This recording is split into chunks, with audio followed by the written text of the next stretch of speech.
Guys, এটি একটি Bluetooth dongle যেটার আমি দারাজ থেকে কিনেছি মাত্র ৳১১৯ য়। দেখি ৳১১৯ দিয়ে কি ধরনের প্রোডাক্ট পেলাম। এটা করার জন্য কোনো ছুরি লাগেনি, জাস্ট ওপেন করলাম আর এই যে ব্লুটুথ ডঙ্গলটি চলে আসলো। গোল্ডেন কালারের, দেখতে অনেক সুন্দর। দেন আমার ল্যাপটপটি যেহেতু অনেক পুরাতন মডেলের Lenovo X230, এটাতে ব্লুটুথ ইনবিল্ট ব্লুটুথ নেই, তাই এই ডঙ্গলটা কিনেছি। এই দেখেন, চেক করে দেখাচ্ছি। কুডন্ট কানেক্ট, এখানে কোনো ব্লুটুথের ফাংশনই নাই। তো আমি এই ডাঙ্গলটা দিয়ে আজকে কানেক্ট করে দেখবো যে আসলে কানেক্ট হয় কিনা। যেহেতু দাম মাত্র ৳১১৯, আসলে আমি একটু নার্ভাসই যে কাজ করবে কিনা।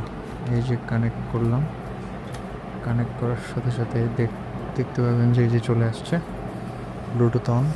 ব্লুটুথ অন হয়ে গেছে আমার। আর ব্লুটুথ স্পিকারের সাথে কানেক্ট করে দেখবো যে আসলে কাজ করে কিনা। তো আমার এখানে প্রথমে একটু ব্লুটুথ আদার ডিভাইসে চলে যেতে হবে। যদি এটা অটোমেটিক ডাউনলোড করবেন, এটাকে পেয়ার করে নিতে হবে। একটু ডিভাইস আমি ব্লুটুথে চলে গেলাম। তারপরে ব্লুটুথের যেগুলো অডিও ডিভাইস কানেক্ট করার সেটা অপশনে ক্লিক করলাম। এই যে চলে আসছে আমার কিন্তু ব্লুটুথ স্পিকারের নাম LVTMX701 কানেক্টেড।